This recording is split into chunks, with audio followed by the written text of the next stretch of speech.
Support comes from the Missouri Forest Products Association, committed to conservation and careful management of the state's forests to make them more resilient and better habitats for wildlife.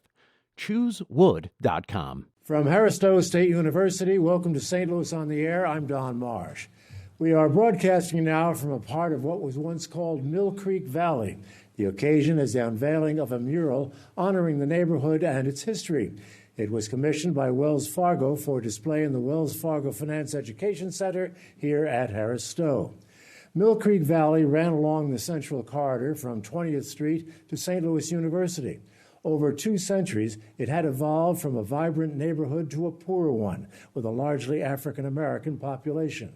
In the 1950s, it was branded a slum, and voters approved demolition of that neighborhood in the name of urban renewal. Its residents moved on. Today we join Wells Fargo in remembering Mill Creek Valley. Joining us to do so are Gwen Moore, a former resident and curator of urban landscape and community identity at the Missouri Historical Society.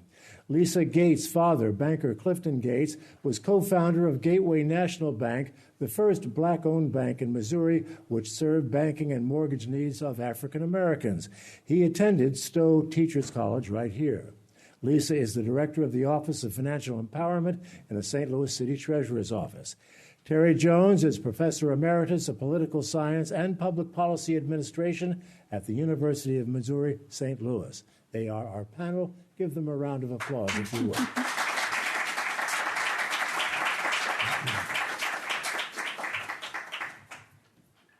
I'll begin with Gwen Moore. Okay. As a former resident of the Mill Creek Valley community, what are your most prominent recollections of your early days here? Well, let me say I saw Mill Creek through a child's eyes.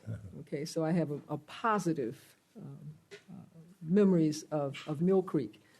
We lived at 328 South Garrison. My father and mother owned a house. One of the things I was reading about Mill Creek, and they always emphasize the negative, no running water, outside toilets. We had running water, and we had indoor plumbing. We had a toilet, we had a bathroom. And I remember that all my friends, I never went to anybody's house that had an outside toilet or didn't have running water. So maybe there were some, but that's not what I remember. So my memories are very pleasant. My mother went to Vashon High School. My oldest brother and sister went to Vashon High School. We started off at Johnson High School that was on the Clede. I remember that. So, yeah, my memories of Mill Creek are all very pleasant. And I remember being traumatized when we were told that we had to move. And as a child, I didn't quite understand why. And I think that's what piqued my interest in doing deeper and deeper research into the history of Mill Creek, because I wanted to understand why and how this happened. Because the neighborhood was decimated. Do you have any real recollection of how that word was passed directly to you, that you were going to have to leave your friends, your school? I think the first thing that I realized is when they closed our elementary school. And that was even before they destroyed Mill Creek. And they moved us to another school, which was Waring. That was traumatic enough. And we were still in the neighborhood. But the fact that our school was destroyed, that's when I realized that things were going to change. So, yes. How tight a neighborhood was it, Gwen? Well, like I said, I don't want to sugarcoat Mill Creek, but I remember being very close to our neighbors. I remember Mother Vine, who was like a grandmother who lived up the street, and across the street, Miss Collins. And we really admired Miss Collins because Bernice Collins was going to Washington University. We put a great deal of value on education and achievement, and so we really admired people that were going to college and doing well academically. So, yeah, I have some very positive memories of what it was like. I can't think of any negative memory, really. Lisa Gates, let me turn to you. Your dad went to college here. He did. And here, right in this almost very spot. What did he tell you of those days? My father didn't speak a lot of those days necessarily, but I think his primary focus, as my recollection, would be of Gateway National Bank, certainly, because I was a child at that time. But my father was one of the original co-founders of the only black-owned financial institution in the state of Missouri. And of course, this was created because of the lack of loans that the Black community were able to get from the white banks, and lack of job opportunities, other than, menial positions. So, when did he start that bank? that bank was started in 1965. So it was sometime after the people were displaced from Mill Creek Valley. That's correct. But I imagine that he was helpful to some of those people nonetheless, even a few years later. Oh my gosh, yeah. So I can tell you that even to this day, I have people that come up to me and tell me stories about how he was able to help them get their first loan to start a business, as well as to get their first loan to buy their first home. So that was just a big role. Absolutely. Yeah. Gwen, let me just come back to you to clear up one thing. Where did the people go when they left this area? Oh, they went a lot of different places. We wound up in North St. Louis, and I think a lot of us did wind up in North St. Louis, the West End. A lot of them went to the West End, just scattered. They say some went into public housing. So. Well, Terry, that will bring me to you to get some sense of what the mood of the city was at the time when all of this was going on in the 50s. The elected leadership, particularly Mayor Darst, and then subsequently Mayor Tucker, along with a new business organization called Civic Progress, now not so new in our memories, had plans for the development, the continued economic development of the St. Louis region. And they realized from their perspective it could no longer be just the city, it needed to be the city and the county. And at the heart of their plans was the Central Corridor.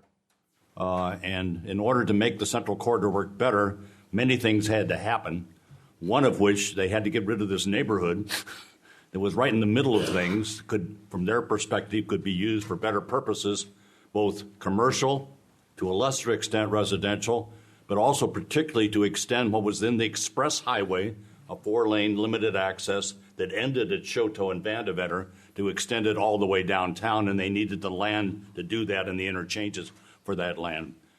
They were able to take advantage of national laws about urban renewal and funding from the national government. The state of Missouri passed laws in the late 40s and early 50s giving local governments the power to say to any area within that city, you're blighted, and we're going to change it, and they then could use the power of eminent domain to make that happen. And then the city also passed a bond issue in the mid-1950s to provide some of the local match money to make that happen, all culminating in the tearing down of this neighborhood starting in 1959. And to make it personal, at which point I was a freshman across the street at St. Louis University, so I watched it come down. A lot of this sort of thing going on in the country at that time, in those years after World War II, correct? Yes, it was. Well, this was the largest urban renewal project in the United States in terms of acreage and the number of people, current residents affected by that. Roughly 20,000 people were living in Mill Creek Valley in that.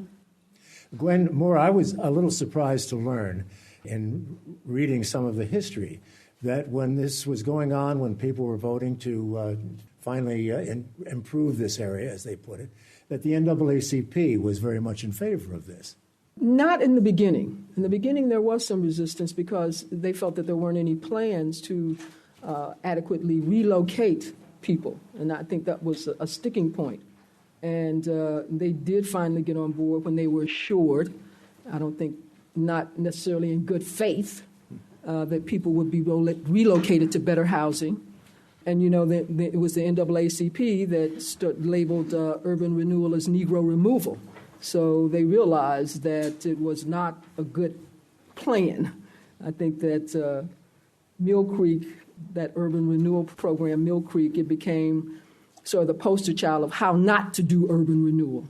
You cannot wipe out 5,000 buildings. Well, they left a couple standing. There were 43 historic churches, and they wiped those all out. Every building was basically wiped out, and 20,000 people just sort of thrown, scattered to the four winds. To me, it was not well thought out, and definitely not well done. As a historian, can you take us back a little bit to before this period of time? I mean, this community, or a community here, Mill Creek community, existed for 200 years before the urban renewal people got at it. Yeah, in fact, it got its name 1765 is when Mill Creek really got started. It was a gentleman by the name of, I'm probably not pronouncing his name correctly because he was French, Joseph Taillon.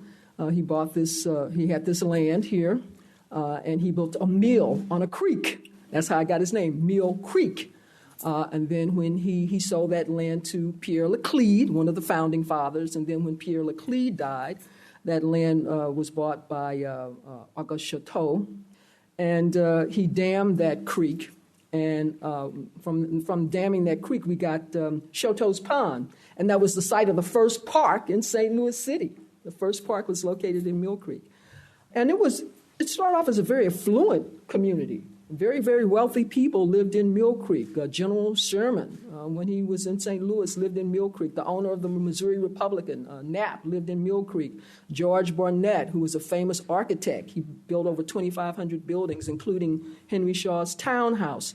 Thomas Jefferson Whitman, who was Walt Whitman's brother, who was the chief city engineer and a water commissioner. And when Walt Whitman came here to St. Louis to visit his brother, he lived in Mill Creek. He stayed here in Mill Creek.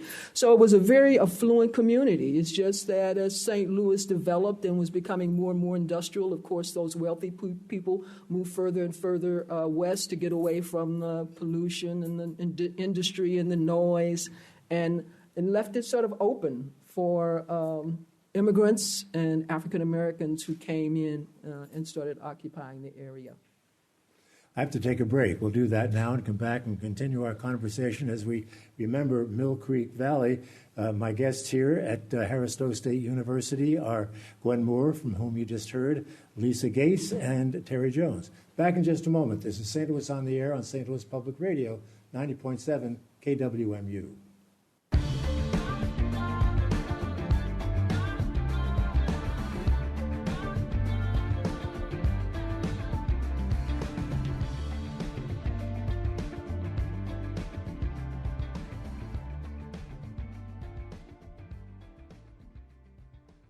And we are back to continue our remembrance of Mill Creek Valley, its history and its people.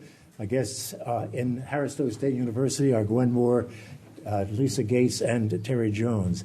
Gwen, I'm going to come back to you once again because I want to bring into perspective what the Great Migration meant to Mill Creek Valley just after World War I.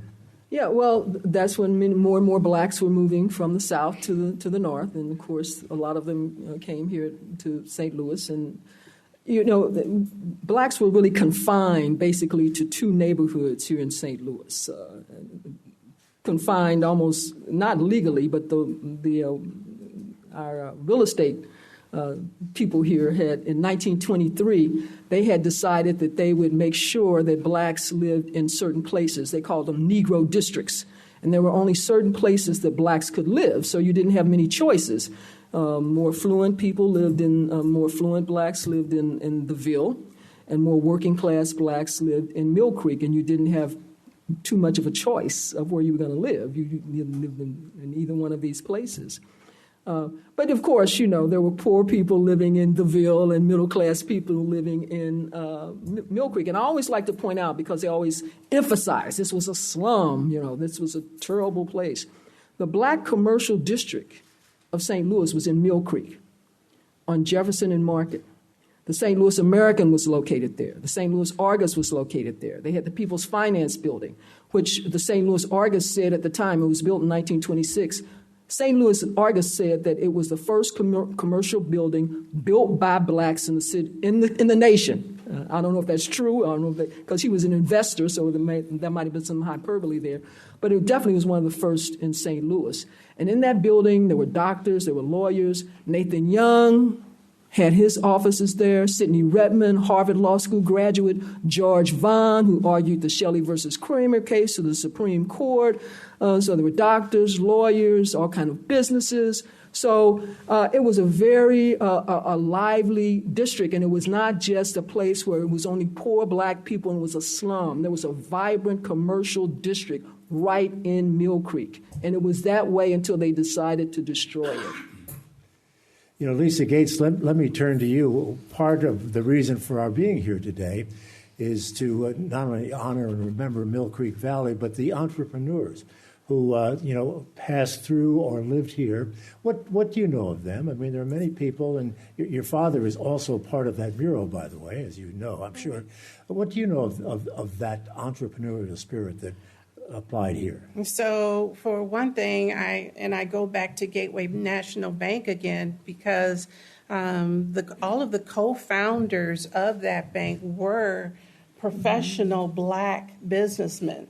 There were doctors, there were lawyers, there were attorneys, real estate, and so and they saw the need. And they came up with a solution with coming up with or investing in Gateway National Bank. So, I got to tell you, they were very courageous and pioneers back then to do and create such a bank during that time. And I can't imagine the obstacles and the setbacks they may have had along the way. Certainly as a child, my father never spoke of those obstacles, but again, they had to be there, needless to say. So, Terry, back to you with regard to the way this was met in this period of time. This was a time in the 50s when Pruitt-Igoe came into being. In the mid-50s, yeah. Mid-50s. When Mill Creek Valley was when the people were displaced, Laclede Town came into being. It's no longer here. Pruitt-Igoe is no longer here. This was a period of experimentation, I guess, in how to deal with public housing. It was, in some extent. It was also a period of who can make the best use and make the most money of the land that became available. So that, for example, in my 4 years, 59 to 63 at St. Louis University, one of the major stories was that university's attempt to get the land between Grand and Compton, which it successfully ultimately did, and with suits about whether or not a Catholic or faith-based institution should benefit from the whole project. So that all played a very much of a part as things played their way out. You know, I get the impression that the people of that time in this community and the policymakers didn't have much of a sense of history. And I'm thinking of a lot of history was removed when this neighborhood was wiped off the map. I think of what was done down in the riverfront when they built the Gateway Arch. You know, scores of historic buildings were lost in that and just kind of wiped away with barely a second thought. Well, your statement about they didn't have a sense of history in the 1950s can certainly apply. They don't have a sense of history in 2018. So that's continued. Yeah. So, yes, there's very little knowledge among white population about what happened where when it comes to African Americans in our region. Can you just continue that a little bit?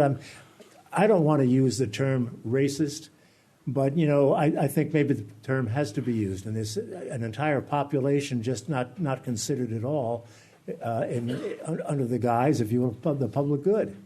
It was, and it's certainly institutional racism. Let me stress, this was enabled by a state law, 2 state laws, by a national law, by funding from national government, state government, and local governments.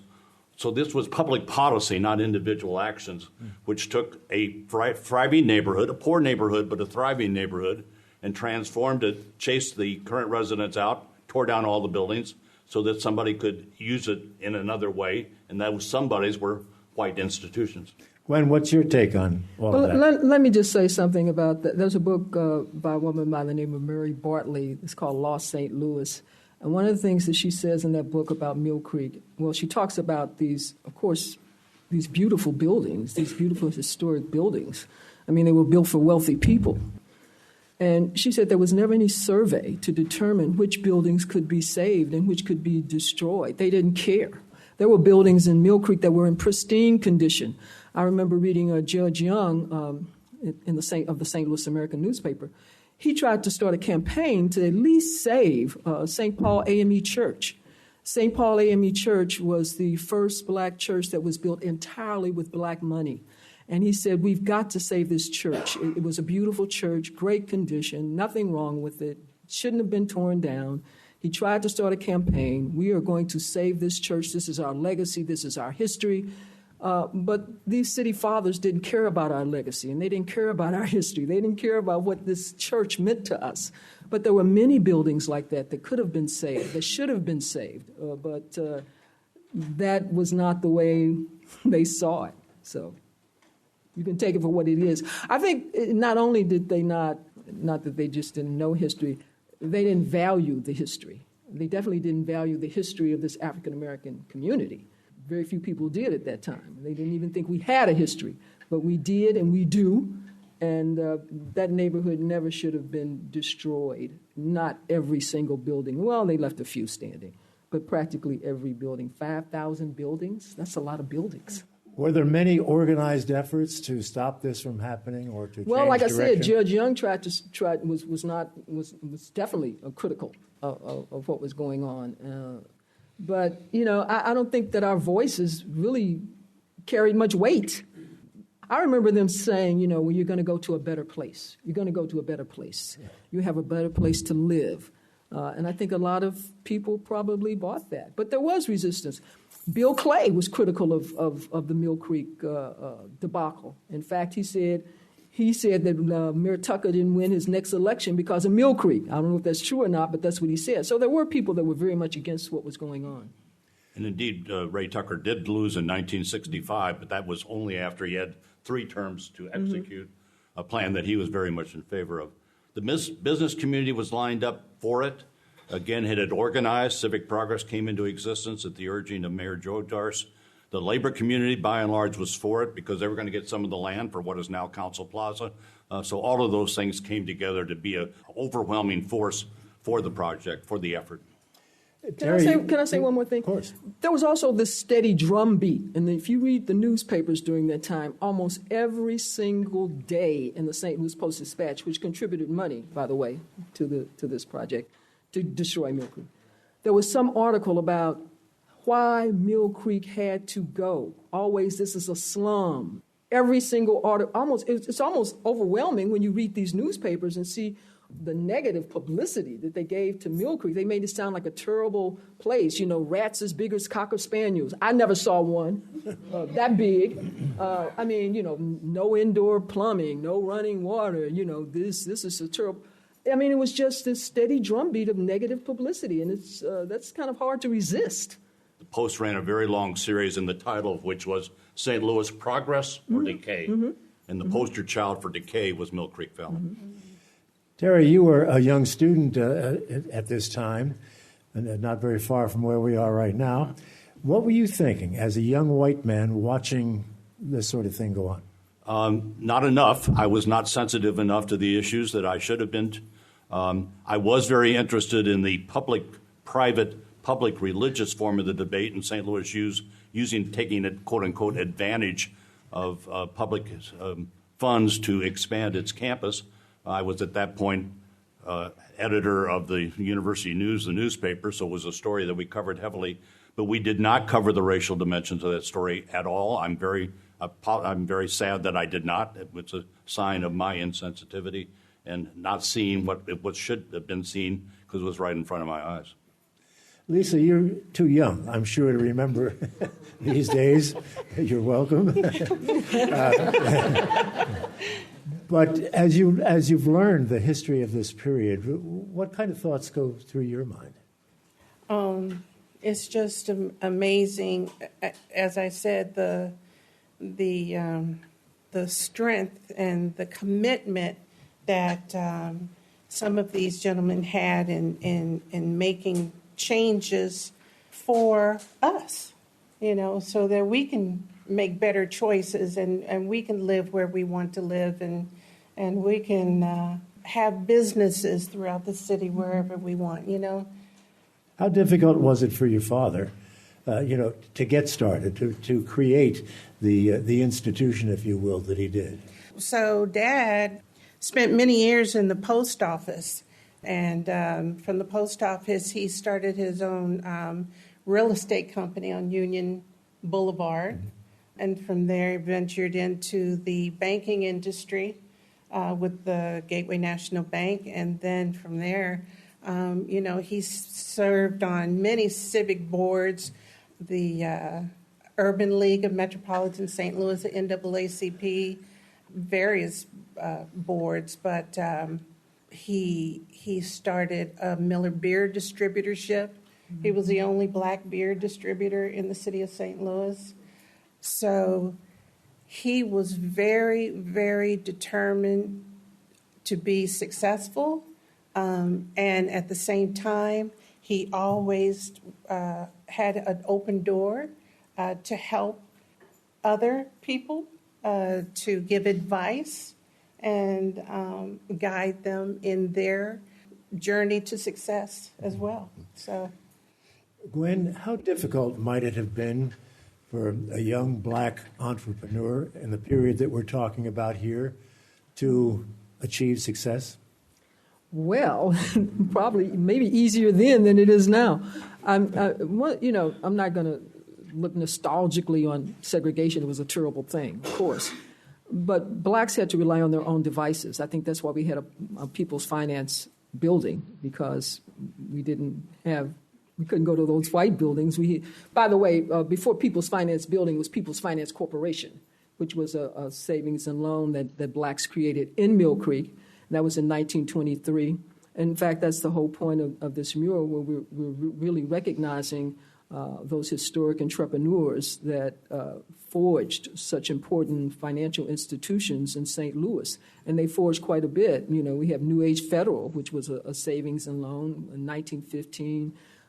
So there were a lot of black businesses. We paid tribute to Annie Malone, who, of course, became a millionaire because she had a business that catered to African Americans. But we had to rely on our own devices, so we developed a lot of businesses. They said there were like hundreds of businesses in Mill Creek that catered to black people. We had to buy things. We couldn't go to white restaurants. We couldn't go to white hotels. We couldn't go to white theaters. We were so segregated that we had to create our own institutions, and that includes our financial institutions and commercial institutions, which we did, and they were quite successful. What about the entertainment? I read about many of the well-known premier entertainers whose names we all know have had some transaction, if you will, with this neighborhood. Well, there was the Chestnut Valley, where, Tom Turpin, who was given a lot of credit for writing the first rag piece, which was an entertainment center here in St. Louis. It was located in Mill Creek. Judge Young, I can't say enough about Judge Young. I keep talking about Judge Young, but he was a Renaissance man. And he did a lot of research, into African American history, and he was also interested in the musical history of St. Louis. And he said that we were sort of the center of black music during this period. And we're talking about the early 20th century. Ta-ra-ra boom die, he said, was written right here in St. Louis. Of course, Frankie and Johnny, Stagger Lee. It was a very rich entertainment venue here in St. Louis in Mill Creek. Let me add baseball to that list as well. Roughly about 100 feet from where we are right now was the home of the St. Louis Stars in the Negro Baseball League, now currently the athletic baseball field for Harris Stowe, with stars like Papa Bell, the center fielder on that team, one of the best base stealers of all time. I think we have to ask the question, we talk about the destruction of a neighborhood, but look what we have now. In any sense of the word, was it worth it? Well, I'm going to say no. I mean, okay, so you destroyed this neighborhood, and it was a vibrant residential neighborhood that doesn't exist anymore. Okay, so you erected Laclede Town. That's gone. That's been torn down. There was Operation Breakthrough. That's gone. That was torn down. So it just keeps repeating this cycle. It's no longer a residential neighborhood.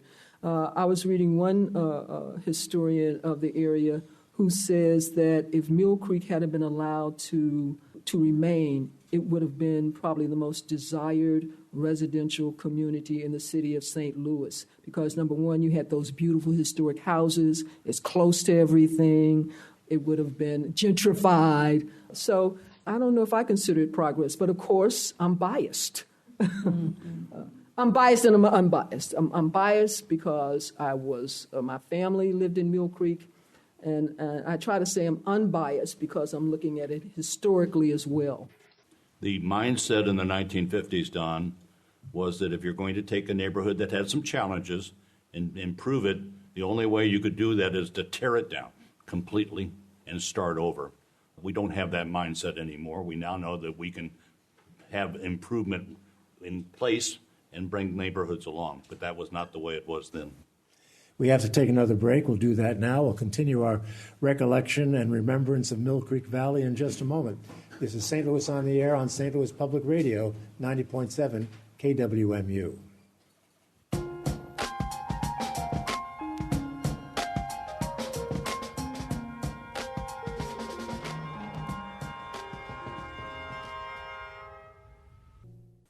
And we are back, remembering Mill Creek Valley. Terry, let me come back to you and say if you can see anything that you say, we really had to have this. I think Highway 40, there's commercial opportunities here and operations here. We certainly needed an interstate highway going from downtown west, but the route of that highway could have taken various paths. You could have built it over the railroad tracks, as we did in its stages closer to downtown. So you did not need to destroy a neighborhood to build the highway, even though the highway was necessary. Lisa, let me ask you, when you look at this area now, do you ever think, well, it's too bad what happened to an earlier generation, but time marches on, progress is progress? It's unfortunate. I think we did lose a very rich historical area, but I think we see that all too many times. Even now, we see buildings that are just torn down, and there's not really a lot we can do about it. But I think it was very, very unfortunate and a great loss. As we continue our conversation, I'll also ask members of our audience who may have questions on the subject at hand to come on up to the microphone. And as you do, we'll have you ask those questions. We have a taker, ladies and gentlemen. We have a taker. Give me your name, if you would, sir, and then your question or comment. Sure. My name is Dr. Dwayne Smith, and I'm provost here at Harris Stowe State University. And this is a very intriguing discussion. So my question is this. In 1954, the Brown decision outlawed legal segregation, and that led to a decline in white student enrollment in the public schools of St. Louis, and also white flight during that time period. So my question is this. Was there any correlation between the demise of Mill Creek to deal with the white flight and also under the guise, I guess, of urban renewal? Who would like to take that question, Gwen or Terry? Terry, the best research can tell, and Colin Gordon is the University of Iowa has done most of this, roughly 90% of the African Americans living in Mill Creek Valley settled between Del Mar on the south and Natural Bridge on the north, between Jefferson on the east and roughly Union on the west, or Kings Highway. So it created pressure on those neighborhoods to accommodate that population, which then helped encourage white flight out of those neighborhoods. So it started the process. It's a domino effect, if you would. And so this was the first falling of the domino. Gwen, do you want to weigh in on that? I guess I could speak to it on a personal level, too, because we moved to North St. Louis, and when we moved there, it was an integrated neighborhood. It didn't stay integrated long. It was definitely white flight. White people moved out, and now, well, you know what North St. Louis looks like now. It's black, I'll just say that. Overwhelmingly African American. So this displacement had a terrific influence on what this community became and what it is today, correct? Oh, absolutely. I agree with that. But the pattern of segregated housing started much earlier, but it certainly accentuated and propelled that to keep that the pattern, North African American, non-North white. Terry, you are quoted as saying that the destruction of this neighborhood was a missed opportunity. What do you mean by that? This could have been a successful example, the first in the United States, of taking a community in place and strengthening it with a mix of private and public funds, possibly doing a few things that would require trimming or reshaping it, but not dramatically rooting it out and throwing it away. Is it realistic to think that public funds would have been available in 1959 for a project like that? Nope, it would not have happened. And you indicate maybe not even today. And the ability to marshal support for that would be very challenging. Another question from our audience. Go ahead, please. Name first, if you would. My name is Leslie Holloway. I'm here at Harris Stowe State University, and I am a legend of Mill Creek Valley. My great-grandmother owned a restaurant at the corner of Compton and Lawton, Love Me Lunchroom. And I grew up in Laclede Town, so I went through the transition from Laclede Town. My question is, based on what my grandmother, my father, my parents told me about Mill Creek Valley and what I know of Laclede Town, there was a true sense of neighborhood. We were neighbors, we knew everyone, and I know it's a different time, but from your perspective, what can we do to get that sense of neighborhood back? We've all been moved around the city. What can we do to get that sense of neighborhood back? Because it definitely helped to make us who we are. To whom would you direct that question? To whomever can give me a good answer.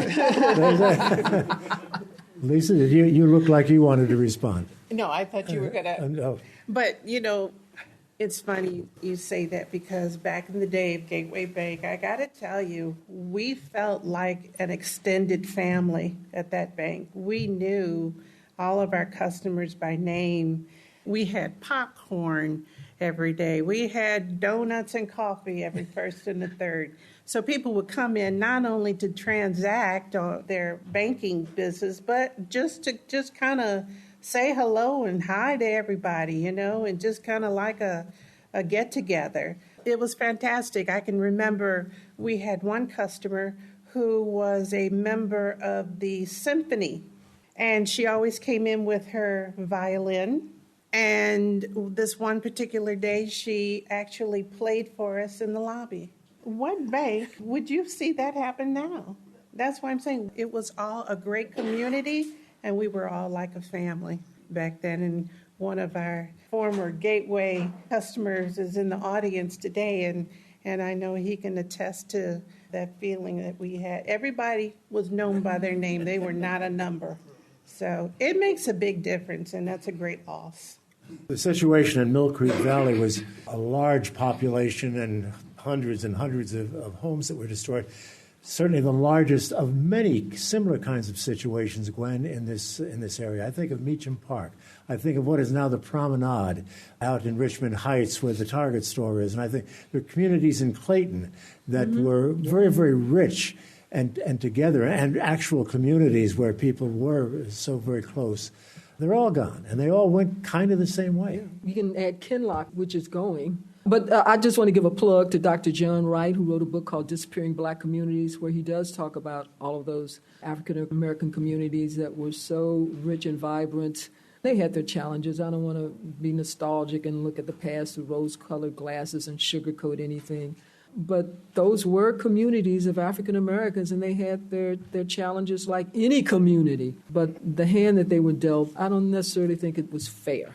And I don't think we had enough of a voice as far as determining what happened to those communities. Another question from the audience. Your name, sir, and then the question or comment. My name is Mike Evans, and I'm an adjunct here at Harris Stowe University. And thank you, Lisa, for that comment.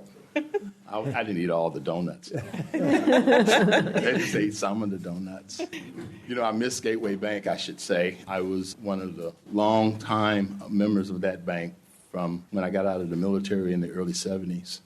So I really miss that bank. I would like to follow up on Leslie's question about relationships in Mill Creek. Given the relationships today, and I know that the communities, especially the community where I live, is a very nice neighborhood. It's somewhat safe. However, I was robbed in September of last year in this neighborhood. I won't call the name, but a lot of our neighborhoods have a lot of violence in it. And what was Mill Creek like What was the relationship in Mill Creek, do you think, between the police department and the residents? What was it like in terms of establishing not only just relationships with one another and families, but what about the black police department? We had a presentation on Ira Cooper, a detective that solved all his cases, and I was just wondering what was it like back then? Well, you got to remember, I was a kid. And I didn't know anything about policemen. You know, when you read about Mill Creek, there's this conflict between what I remember and what you read about in the newspapers. And I know the newspapers were intent on, Mill Creek being destroyed, so of course they weren't going to say anything good. And one of the things they talked about was the high crime rate. They also talked about the fact that Mill Creek was costing more in terms of services than they were delivering in terms of taxes. So it was like we were a negative as far as contributing to the city coffers, but we were really putting a lot of demands as far as services were concerned. We were putting less in and taking more out. So everything was negative. I don't remember, of course, I was a kid. I don't remember a lot of crime. And, so for my own personal experience, and I don't remember anything about policemen either. I just don't remember that. I don't, and like I said, all of my memories are very, very pleasant. I can't think of anything negative. I know that there are other people here from Mill Creek. Maybe they can speak to that, what they remember, but I can only rely on my own memory. Terry, I want to come back to something that Gwen had talked about with regard to the stories that were passed around at the time about crime and about negatives in this community. Is it your impression that that was probably true, or that this was propaganda to influence the vote? Well, certainly the story and the numbers about the services, it costing the city more to provide services to this area than it was getting in terms of revenue from it, is accurate, as most residential neighborhoods cost more to service than they do, unless, some of the use of the land was going to a not-for-profit, St. Louis University, which was non-revenue producing in itself. Cohesive neighborhoods, we realize now more than we did then, are one of the keys, but it's certainly a very important factor to having a safe neighborhood. So if people are watching out for each other, not simply themselves and their families, but the people next door watching those kids and vice versa, then you're going to have safer levels. So that we know that from our current research, and I have no reason to think that would not have applied to Mill Creek Valley, which was a very cohesive neighborhood by all reports. Socially cohesive. Quickly, Gwen, a thought on that? Like I say, the way I'm looking at these newspaper reports and reading all these articles in the papers about how terrible Mill Creek was, and it just didn't jive with what I remember about the area. I'm not saying that it was negative propaganda, but they definitely accentuated the negative instead of the positive. Because there were positives, sure. But you wouldn't have thought it from reading what people were saying at the time. A tactic that is not unknown even in this day, needless to say. Another question. Go ahead, please, ma'am. Hello, my name is Ashley Williams, and I work in community affairs at Wells Fargo Advisors. My question is about the aftermath for the entrepreneurs once Mill Creek was destroyed. Were they able to kind of start it up again once they were displaced into different neighborhoods, or was it just too much after the neighborhood was destroyed? I think that's an interesting research question. But you can imagine you had all these businesses that were destroyed. It's not easy to just pick up and start over again. One of the things that I was looking at was People's Finance Building, because you had so many businesses there. But you also had all these civil rights leaders located in this one place. You had the NAACP there. You had the Brotherhood of Sleeping Car Porters. You had the March on Washington movement, the Pacific Movement of the Eastern World. You had Judge Young there and Sidney Redmond and George Vaughn and Silence Garner, all these civil rights attorneys. And they would talk about meeting at this centralized place to discuss strategies for protest and pushing for equal rights. Thurgood Marshall, A. Philip Randolph came to town. They met at the People's Finance Building or right across the street at the Deluxe Restaurant, and they would be talking about what are we going to do about fighting racism and discrimination. And then I think all of a sudden that centralized place where all those civil rights giants and leaders were in one place was gone. What did that do? I think about that, and I said, I'd really like to dig deeper into that. What happened as a result of them destroying that central place for these great leaders and thinkers planning strategy about fighting racism and discrimination.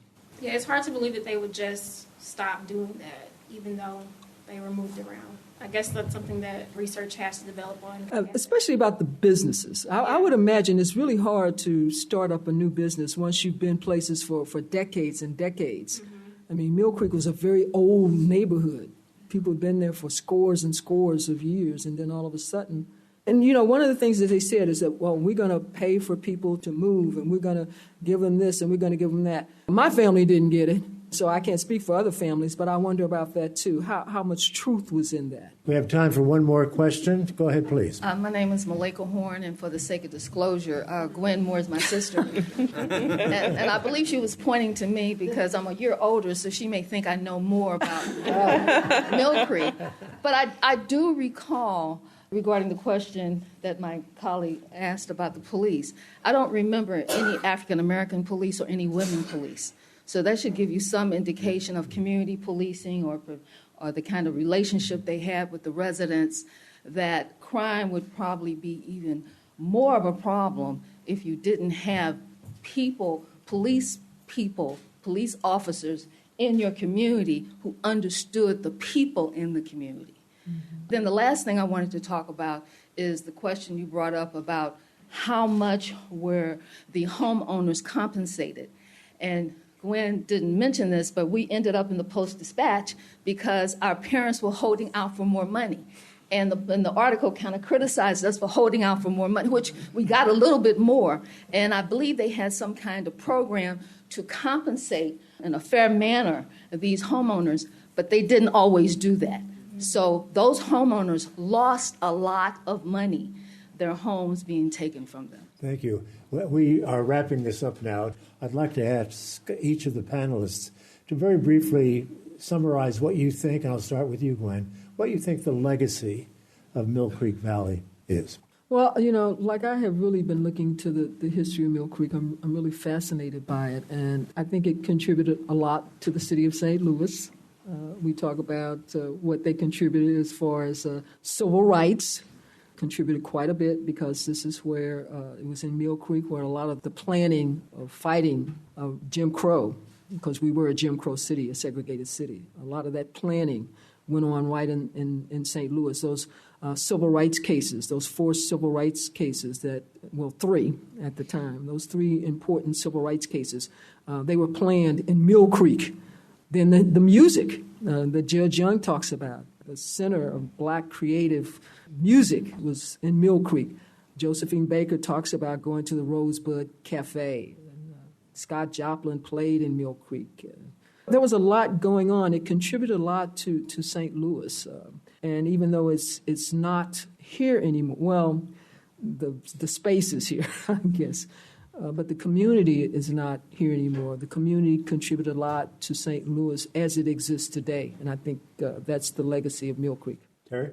The legacy of Mill Creek from a public policy perspective is how a set of new laws at the state and national and local level can take a situation with significant amount of racial inequity, but with also positives associated with it, and make it much worse, and we did.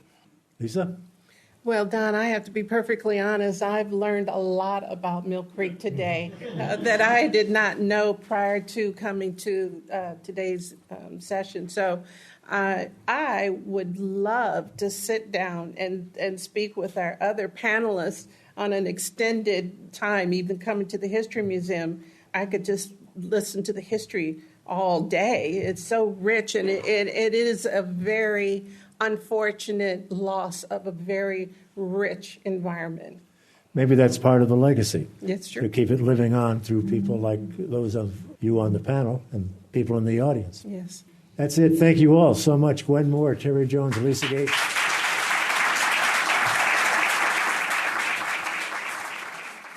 Archive versions of past St. Louis On the Air programs are available for download or podcast at stlpublicradio.org/STLOnAir.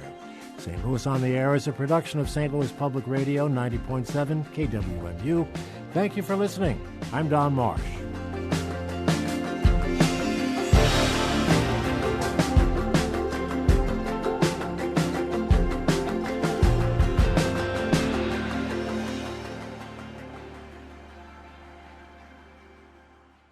Support comes from the Missouri Forest Products Association.